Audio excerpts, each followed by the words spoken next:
Réveille-toi, l'émission qui reconnecte à l'essentiel, présentée par Valérie Karchi, coach artiste de l'âme et conférencière, fondatrice de Wake Up and Smile. Bonjour mes très chers auditeurs, je vous retrouve pour une nouvelle émission Réveille-toi, l'émission qui reconnecte à l'essentiel pour éveiller et réveiller des dimensions encore insoupçonnées en vous. Alors aujourd'hui, j'ai l'immense privilège de recevoir une écrivaine, praticienne et conférencière qui décode le temps et décrypte l'espace comme un acupuncteur lit un pouls. C'est fascinant, déjà rien que ça. Elle a développé une approche fondée sur l'autonomie individuelle et la pertinence décisionnelle. Ces outils font merveille aussi bien dans des situations quotidiennes que pour l'aide à la procréation ou la clarification de liens karmiques et ancestraux. Elle est l'auteure d'Oser s'accomplir, 12 clés pour être soi. Et aujourd'hui, elle vient nous parler de son dernier ouvrage, sorti dernièrement, Debout, la force de s'incarner. Bienvenue Marie-Pierre Dillensinger. Merci. Alors on va commencer l'émission sans plus attendre avec la question vraiment phare de l'émission. Quel a été votre plus grand réveil, Marie-Pierre ? Je voudrais dire qu'il y en a eu deux, mais des moments d'épreuve physique. La première où l'on m'a dit qu'il ne me restait plus que 3 mois à vivre. C'était il y a plus de 25 ans et c'est ce qui a déterminé mon changement de carrière à l'époque. Et la seconde, l'an dernier, quand à cette époque, je me relevais à peine d'un méchant virus et où je vais failli me voir partir. Donc ces deux éléments, on va dire, m'ont remise debout. Alors que je l'étais déjà, mais on peut toujours se redresser davantage. On va en parler justement durant l'émission parce que c'est toute cette force, justement, cette puissance qu'on a en nous qui permet de vraiment avancer dans cette incarnation qui nous a été offerte. Donc c'est ça qui est intéressant. J'ai vraiment voulu vous recevoir parce que le livre est fascinant, vraiment très, très, très complet, très pragmatique et à la fois très profond. Donc tout ce qu'on aime ici sur l'émission Réveille-toi. On va déjà commencer par le début. Effectivement, quand on commence le livre, vous nous exposez dans le préambule qu'en janvier 2020, vous ne teniez pas debout en fait. Il vous est arrivé quelque chose où vous n'arriviez plus à tenir debout. Et j'ai aimé cette image parce que justement, dans notre société, parfois, on nous dit qu'on est fort, qu'on tiendra toujours, on peut tout braver, etc. Et puis, ce fameux jour, moi ça m'est arrivé aussi, ce fameux jour où on ne peut plus tenir debout, on ne peut plus se relever, on ne sait pas justement qu'est-ce qui va se passer. Mais justement, vous commencez le livre comme ça et vous parlez de ce fameux vide qui se crée. J'ai beaucoup aimé le fameux vide. Et j'aimerais qu'on en parle parce que je pense qu'actuellement, avec tout ce qui se passe, il y a quand même pas mal de monde qui aurait soit besoin de faire du vide, soit qui ont un grand vide et qui ne savent pas quoi en faire. Donc, j'aimerais déjà que vous nous disiez ce que vous en pensez là-dessus. Sur la question du vide, ce que je peux dire tout de suite, c'est que le vide est la condition du plein. que sans des moments d'arrêt, sans des moments de perte, parfois foudroyants, parfois hallucinants, nous ne remettons pas nos pendules à l'heure. Donc il y a deux choses. Soit le vide nous est imposé par un deuil, par une maladie, par une épreuve, par la perte d'un emploi.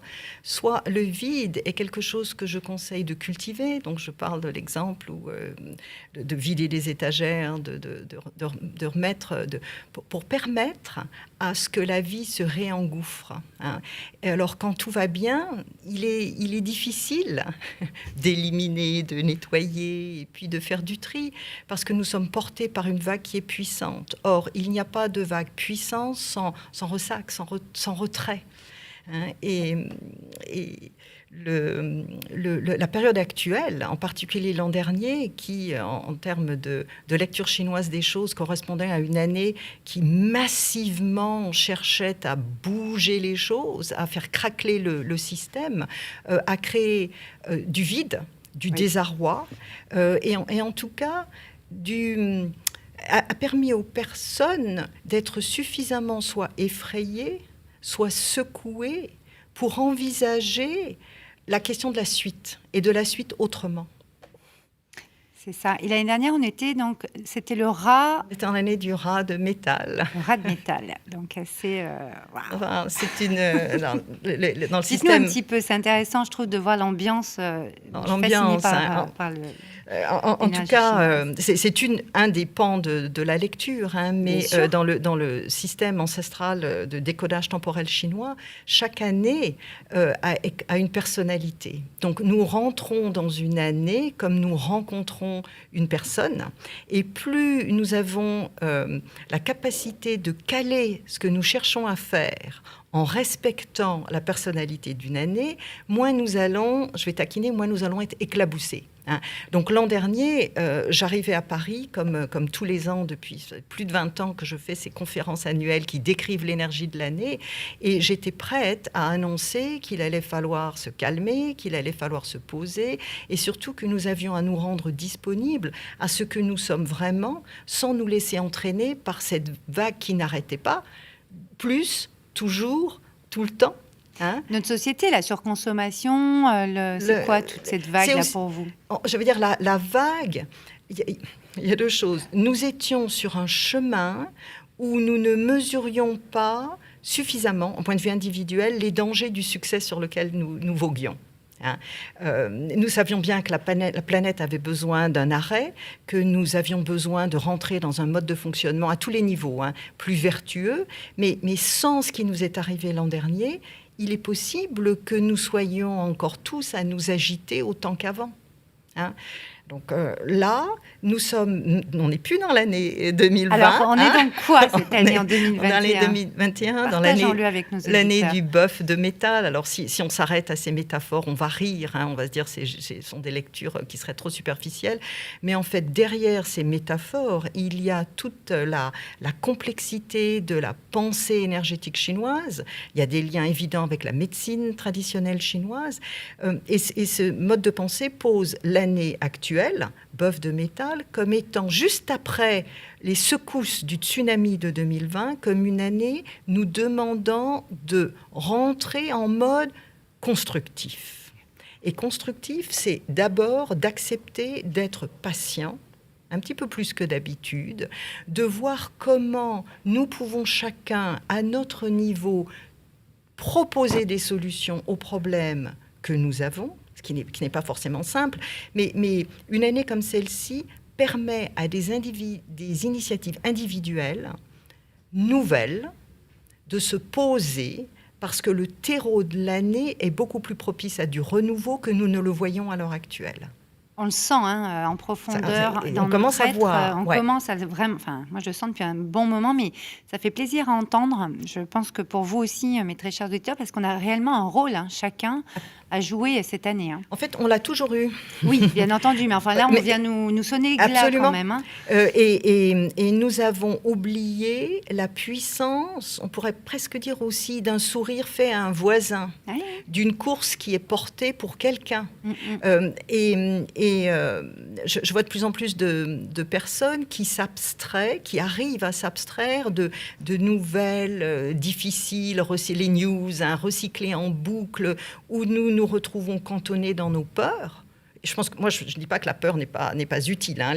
Un animal qui n'a jamais peur, il finit par se faire manger. Oui.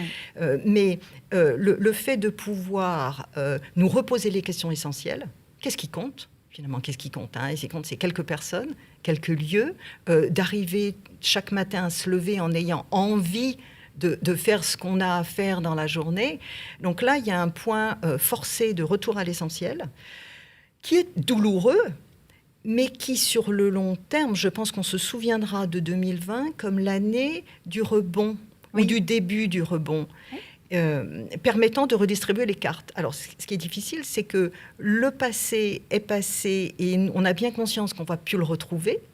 L'avenir est sous nos yeux, mais pas encore tangible. Donc, on est dans un entre-deux qui est déstabilisant. Mais la suite ne peut venir que de la fragilisation d'un système qui ne nous permettait plus, d'une certaine manière, de respirer. Non, on était dans l'illusion quand même. Hein, là, quand on réfléchit, quand même, on ne pouvait plus continuer comme ça. Mais on le savait. On le savait très bien. Mais on était quand même dans l'illusion. Mais seul un virus Alors c'est affreux de dire ça comme ça, mais seul un virus, de manière planétaire, pouvait nous amener à nous poser. On ne va même pas parler de revoir nos modes de faire, de déjà nous poser et de réévaluer l'essentiel.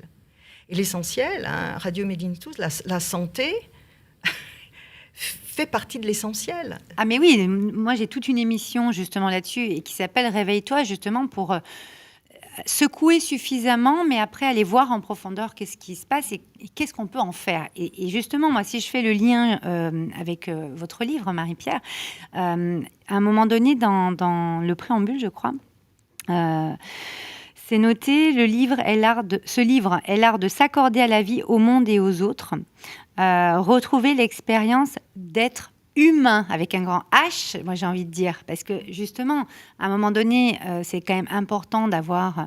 Quand on retourne à l'essentiel, ça nous permet vraiment d'aller peut-être ralentir notre rythme pour voir des choses qu'on ne voyait pas quand on va trop vite, peut-être aussi, non ? Et pour entendre ce que nous sommes. Oui. Parce que ce terme, qui en fait, il est dans la préface, hein, ce terme de s'accorder à soi-même. Fabrice Midal. Voilà. Combien de temps avons-nous passé à nous accorder à des rythmes sociaux, culturels, éducatifs, qui sont parfois limitants. Je ne veux pas être critique, mais parfois limitants du potentiel individuel de chacun. En anglais, on dirait to bloom, hein, de fleurir, d'être en accord avec les forces que nous portons. Dans un livre précédent, je consacrais un chapitre à la différence entre l'inné et l'acquis, parce que notre culture occidentale a beaucoup investi le développement de l'acquis, l'acquisition des connaissances, qui donne lieu à certains diplômes, qui ouvre certaines voies, et ainsi de suite, au détriment des qualités innées que nous portons. Hein. Et donc, à l'heure actuelle, il y a comment dire, les lignes bougent. Et je pense que la période peut aussi être propice à ce que nous nous reconnections aux qualités que nous avons, aux désirs que nous avons, parce que finalement, alors moi, je vis aux États-Unis, qui a pas mal de défauts aussi, mais qui est plus... un petit peu en avance, on va dire, capable de favoriser une initiative individuelle. J'arrive pas à trouver un boulot, j'arrive pas à mon CV, hein, mais finalement, je sais faire tel type de gâteau. Je me lance et je vais pouvoir vivre de cette activité. Hein. Mais la non prise en compte des forces de vie, qui en général s'expriment par nos talents propres, est une cause de démoralisation.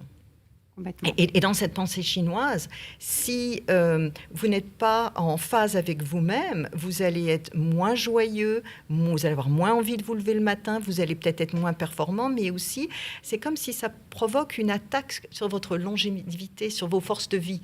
Donc, c'est d'énergie vitale qu'il s'agit. Mais complètement. Et puis, tout à l'heure, vous parliez d'envie, vous l'avez bien... C'est justement, quand on a envie de faire des choses, qu'on a cet élan créateur même, hein, c'est vraiment inné chez l'être humain, on a vraiment... on est en vie, quoi. Là, on se sent vraiment en vie. Et je pense que la santé, la vitalité arrive aussi... on est d'accord. Totalement. Alors justement, on va parler des... alors déjà, moi, j'aimerais que vous expliquiez à nos très chers auditeurs qu'est-ce que s'incarner pour vous. Parce que moi, quand j'ai reçu le livre...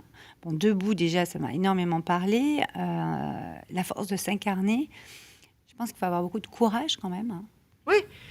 Pour s'incarner. Il faut alors, on est venu s'incarner, mais quand on est incarné, c'est quoi s'incarner? Alors, pour moi, s'incarner, c'est être vraiment en alignement avec ce que nous sommes.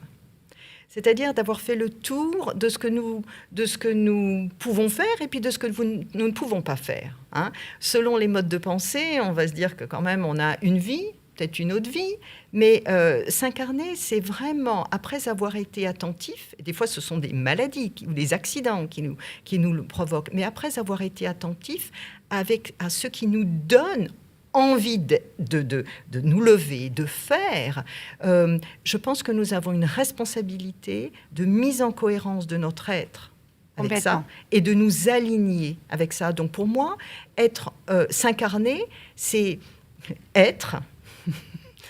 qui est la condition de vivre. Et pour moi, il n'y a pas de grande vie et de petite vie. Hein.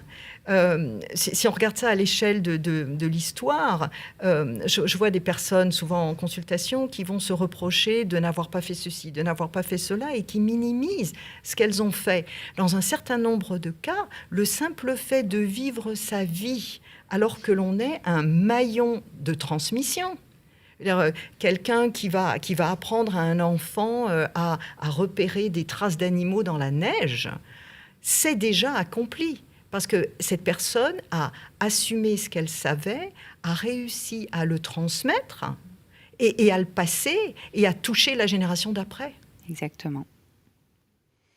Alors, vous parlez de clés d'incarnation hein, aussi. On ne va pas pouvoir tout dire, mais je vais quand même prendre différents axes parce que ce livre est d'une complétude hallucinante. Merci. Vraiment, c'est fascinant. Donc, je vous invite vraiment à le commander. Je vous mettrai le lien, mes très chers auditeurs, parce que là, je l'ai entre les mains. Je vais le montrer d'ailleurs à l'écran si vous regardez la vidéo. Hein. Nous avons toujours les émissions Réveille-toi en vidéo. Donc, c'est toujours très intéressant de pouvoir se voir. C'est quand même mieux.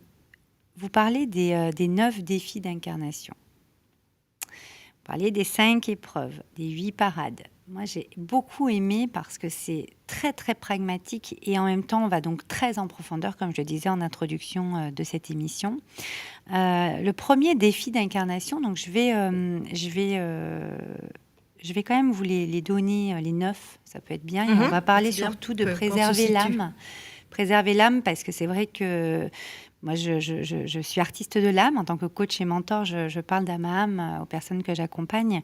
Et ça m'a beaucoup parlé. Et j'estime que pour être pleinement incarné, pour vraiment rendre la monnaie de la pièce à cette incarnation qu'on nous a offerte, c'est très, très important d'aller voir un petit peu en soi où sont nos compétences, nos talents, nos forces vives, comme vous les appelez. On va en parler. Alors, les 9 défis d'incarnation, il y a d'abord préserver l'âme, préserver le cœur, préserver les mots, préserver les ténèbres, préserver le silence, préserver la mémoire, préserver l'intuition, préserver l'instinct et préserver le sens. Alors, les 9 sont juste exceptionnels. Donc, je vous inviterai à les découvrir. On ne va pas pouvoir faire une émission de 5 heures. Mais préserver l'âme, en fait, ce que j'ai beaucoup aimé, c'est que vous dites, par exemple, l'enfant n'est pas un réceptacle à remplir, un vase vide, mais un réservoir d'énergie à déployer, un coffret précieux. Et ça résume beaucoup de choses. Ça résume tout. On va parler de vide tout à l'heure et de plein. Voilà. Qu'est-ce que vous allez nous dire sur cette phrase? Parce que il y a beaucoup de choses qui ont été dites dans le livre, donc je vous inviterai à le découvrir encore une fois, mais c'est fort. Plusieurs choses. Ce qui vient, ou ce qui doit être dit dans ce moment-là. Hein. C'est d'abord, il y a l'angle je ne dirais pas du thérapeute, mais de la personne que je suis qui accompagne. Hein. Et donc, je vois beaucoup d'adultes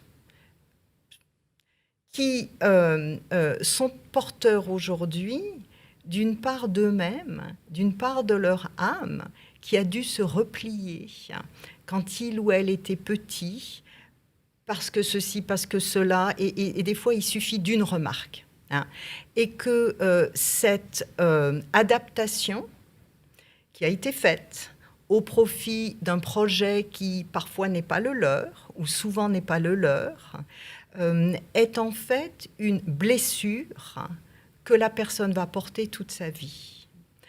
Deuxième élément qui est plus dans la partie chinoise, c'est que les lectures de carte énergétique, comme je l'appelle, à partir de la date de la naissance de la personne, dans la Chine ancienne, étaient faites plutôt pour une élite, mais plutôt pour des enfants petits. Non pas parce que la vie, parce qu'on allait chercher à décoder la vie qui serait déjà écrite. Moi, j'affirme très fermement, très systématiquement, la vie n'est pas écrite. S'il y a un déterminisme, c'est sur le type d'outils, les talents que nous avons, charge à nous de les déployer. Mais donc ces lectures faites tôt dans la vie permettaient d'identifier quelques outils particuliers que la personne a dans sa boîte à outils en naissant, et puis ensuite de faire en sorte de le favoriser. Je prends un exemple. Quelqu'un qui a ce qu'on appelle l'énergie de l'accomplissement, c'est l'énergie de l'autodidacte. Bon. Simplement, cette énergie-là donne à la personne une capacité incompressible et une compétence d'acquérir des informations dès lors que cette personne est vraiment motivée par son sujet.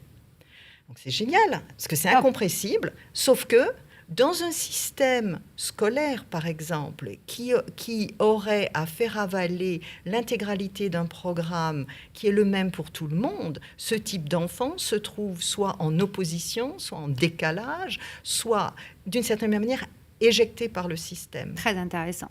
Très, très intéressant. Et ça crée des souffrances sur le très long terme. Donc de pouvoir à un moment donné nommer cette qualité, on va dire le plein de la qualité qui leur a été présenté comme un défaut en creux, est extrêmement potentialisant. Donc moi, avec le livre, j'appelle à ce que nous partions chacun comme des détectives en piste pour retrouver ces morceaux d'âme qui se sont cachés dans un tiroir ou qui se sont endormis avec la mémoire de quelqu'un qui n'a jamais su nous sourire. Mais vous parlez d'aventurier à un moment donné, je ne sais plus où. Tout à fait. Moi, je dis souvent, la vie ne vaut d'être vécue que si on l'aventure, mais c'est vraiment ça. Parce qu'à un moment donné, il faut aller oser expérimenter ce pourquoi on est fait finalement. Mais il faut le bouquin précédent s'appelait « Oser ». Parce que vous disiez, il faut du courage. Oui, il faut du courage, mais quand on voit le prix payé à une adaptation à tout prix, à des situations qui ne nous conviennent pas, je dis, le courage, il est... de se défendre. On peut se poser la question, puis je ne vais pas y répondre. Mais le courage que nous avons tous déployé par moments dans nos vies, et tout le monde, il n'y a pas une personne qui est indemne d'une situation comme ça, moi y compris, pour nous adapter à des situations qui sont en fait blessantes. Et donc pour moi, ce n'est pas simplement notre énergie, pour moi ça touche à l'âme, le fait d'être déconnecté d'une part de notre vibration. Ben c'est exactement ça, notre vibration première, j'ai envie de dire, parce que finalement on a quelque chose qui fait qu'on sait, on a envie, on sait. Et quand on a moins envie, qu'on commence à s'éteindre, que ce vide se crée, par exemple, ou que ça déborde, c'est l'inverse. Effectivement, dans nos sociétés, c'est vraiment ce qui se passe. Et c'est très intéressant ce qu'on a dit également pour les enfants, parce que les adultes d'aujourd'hui ont été des enfants, alors voilà, avec leurs blessures, etc. Et justement, bon... Comme j'ai dit tout à l'heure, les défis d'incarnation, je ne vais pas pouvoir aborder tout dans l'émission, donc je vous laisserai découvrir les 8 autres. Mais il y a les 5 épreuves. Et en fait, ces 5 épreuves, ce que j'ai beaucoup aimé, c'est qu'à un moment donné, vous parlez de Lise Bourbeau, vous parlez des 5 blessures de l'être qui empêche d'être soi-même, qu'on connaît bien. Et vous, en fait, vous les avez développées différemment. Vous pouvez nous en parler ? C'est-à-dire que moi, je suis quand même... j'ai quand même un passif, mais c'est surtout un intérêt pour la pensée chinoise. Et donc, les énergéticiens, les acupuncteurs reconnaîtront derrière les 5 épreuves, les 5 éléments. Mais depuis 20 ans, ce que je cherche à faire, c'est de faire des ponts entre différentes cultures, sans en poser une comme étant meilleure que l'autre. C'est de faire en sorte que nous puissions nous approprier des concepts que je pourrais présenter de manière alambiquée et compliquée, mais de manière simple, efficace et utile. Donc, ce que j'ai fait, c'est-à-dire que et puis tous les exemples dans mes ouvrages sont tirés de mon expérience. Mais vous le savez, j'ai changé les noms, j'ai un peu... Enfin bon, là, pour ne pas... pour rester confidentiel. Hein. Mais toujours est-il que, pour moi, cela faisait des années que je voyais quand même se dessiner des agrégats de problématiques.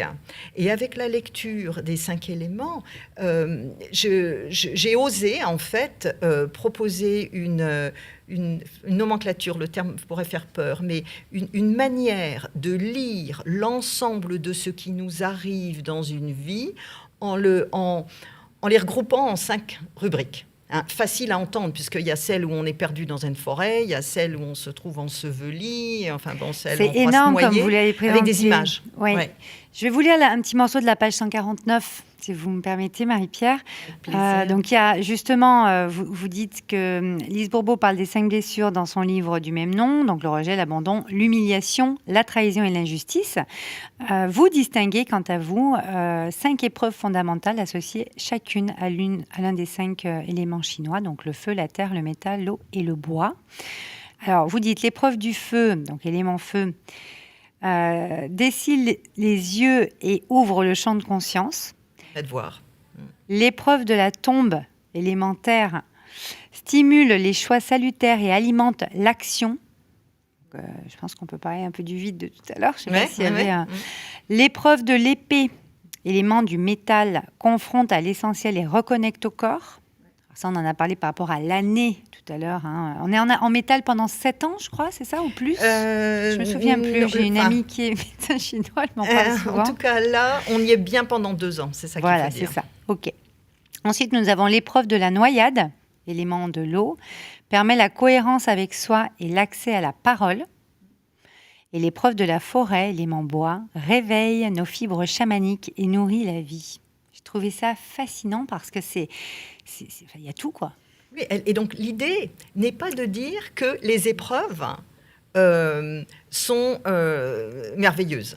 Non, parce que vous l'expliquez bien dans l'ouvrage, mais je vais vous laisser expliquer un petit peu à nos auditeurs. J'y vais ou non? Bien parce sûr. que je ne vais pas je vous vais pas couper. tout lire. Je ne vais pas tout lire. Non, au contraire. Moi, je me dis, c'est qui est-ce qui a écrit ça? Je me taquine. C'est vous. Et donc, ce qui est, alors là, il y a encore une fois l'influence de la pensée chinoise, c'est que pour laquelle les épreuves sont des épreuves, mais les épreuves sont aussi, moi je dirais avec le recul, avant tout des opportunités de repositionnement.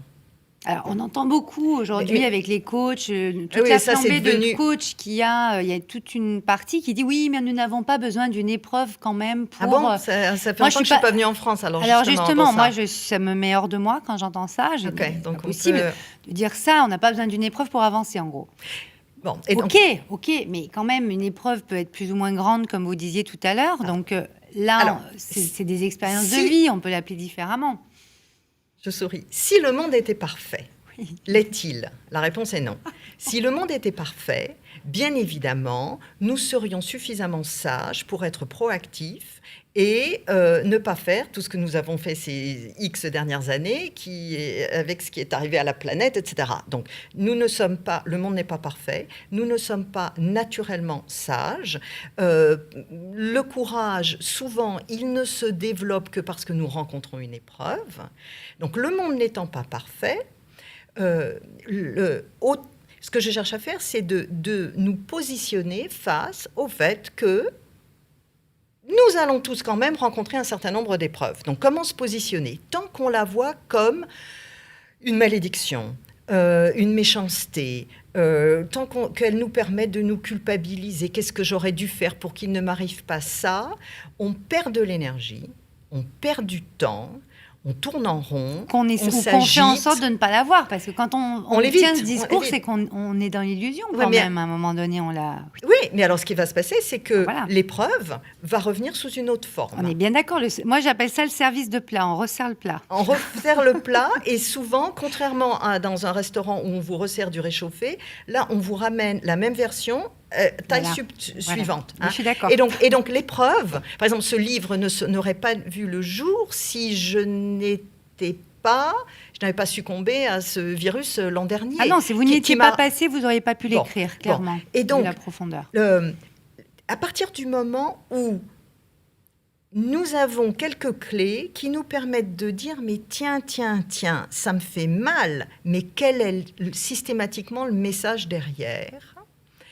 J'ose espérer que nous puissions de manière préemptive échapper aux épreuves, mais moi je fonctionne dans la réalité telle qu'elle est. Et la réalité telle qu'elle est, les épreuves font partie de notre quotidien d'incarnation. Complètement. Et puis il y en a des petites, des grandes, des moyennes. Enfin, Il y en a, le mot épreuve fait peur, donc on va l'appeler J'ai fait exprès quand même. Mais c'est bien. Moi, je pense qu'il c'est faut bien le qu'il faut faire bouger, il faut réveiller un petit peu. De la même manière que dans le bouquin, je fais un appel du pied à ce que nous apprenions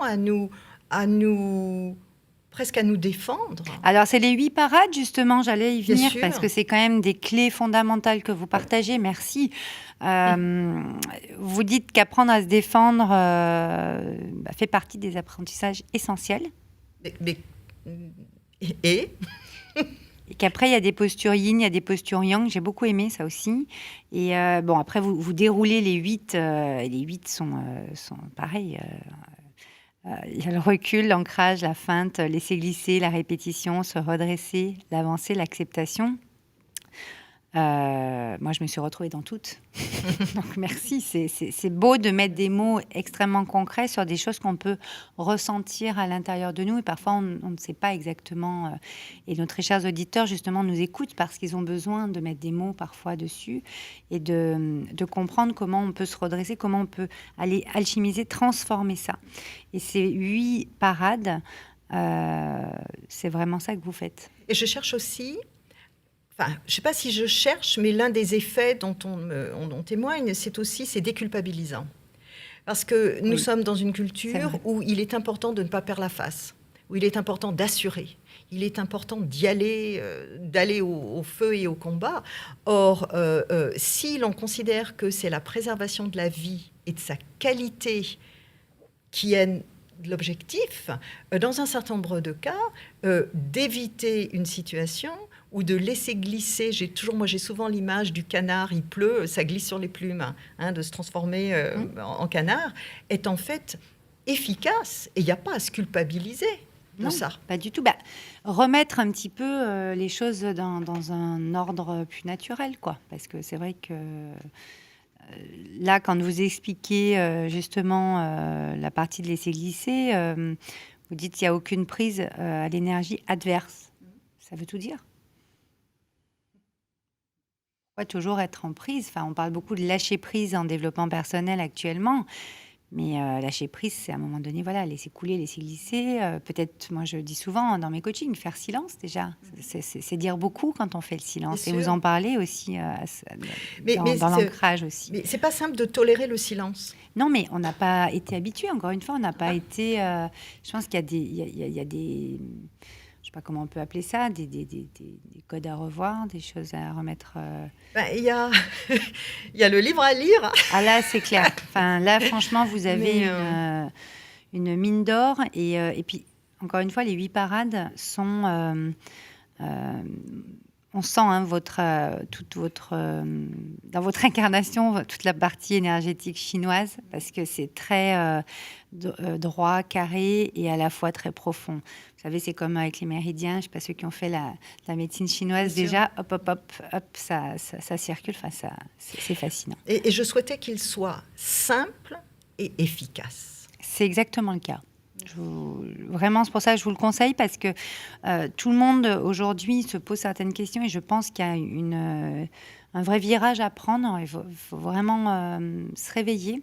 Mais pour se réveiller, c'est important de s'ouvrir, de s'éveiller, de s'ouvrir en conscience, d'ouvrir un petit peu nos œillères, d'ouvrir un petit peu notre esprit, vous l'appelez ça comme surtout votre cœur.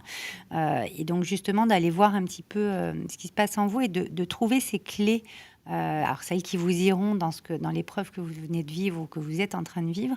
Mais voilà, je vous conseille vraiment d'aller commander tout de suite Debout, la force de s'incarner de Marie-Pierre d'Hélène Seger.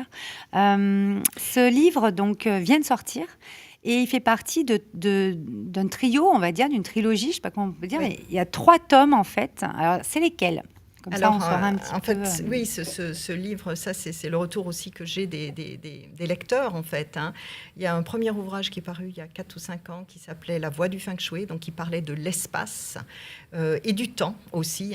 Le deuxième est Oser s'incarner, 12 clés pour être soi, paru il y a 1 an et demi avant.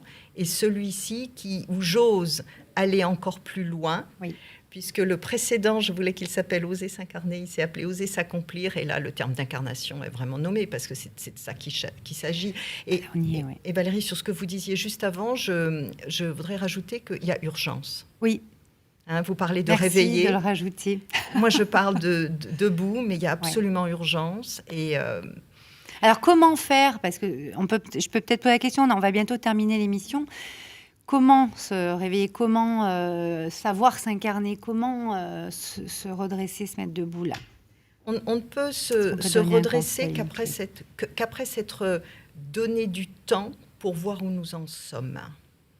Donc, l'une des premières choses à faire, c'est de faire une pause. On va dire, on ne peut pas faire de pause, mais si, 3 minutes, et d'accepter, non pas les calamités qui nous tombent dessus, mais l'état dans lequel nous sommes. Un mal de dos veut dire quelque chose. Une tristesse veut dire quelque chose. Et il y a toujours l'idée derrière, mais du coup, il va falloir combien de temps pour que je puisse vivre là où je veux? Il va falloir du temps, c'est vrai, mais nous avons accepté qu'il n'y a pas de malédiction d'incarnation. Et non, surtout pas. Bien sûr que non.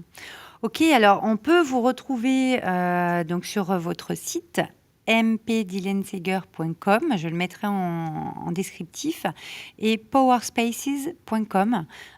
Vous allez pouvoir commander les ouvrages, vous allez avoir aussi des actus régulières. Je sais que vous faites des conférences, je crois, tous les 15 jours. Enfin, il y a des séries de vidéoconférences, à l'heure actuelle vidéoconférences, mais en fait sur mon site, il y a une rubrique événements, il y a donc toutes les informations y sont. Je suis pas mal présente sur les réseaux sociaux, j'interviens mensuellement sur YouTube pour parler de l'énergie du mois. Bon. Vous allez pouvoir découvrir tout ça. Je vous mets tout en descriptif, mes très chers auditeurs. Un conseil pour garder le smile, pour garder le sourire? Souriez. On ne se pose pas de questions, on y va. C'est clair. Il y a une autre question, c'est s'acheter un miroir et se regarder. Oui. Très, très bien. Très, très bien. Merci. Merci. Alors, le mot de la fin, moi, je vais vous lire une petite phrase très, très simple. Accepter d'être qui nous ne sommes pas et de se faire voler son âme. Vivre, c'est trouver une forme. Friedrich Hölderlin, c'est ce que vous mettez dans le livre. Et moi, je vais finir là-dessus parce que c'est important que quand on a été touché à notre fond, de donner forme aux choses pour s'incarner. Merci beaucoup, Marie-Pierre. Merci à vous. Je vous dis à très bientôt. Tout est dit. Réveille-toi, l'émission qui reconnecte à l'essentiel, présentée par Valérie Karchi, coach artiste de l'âme et conférencière, fondatrice de Wake Up and Smile.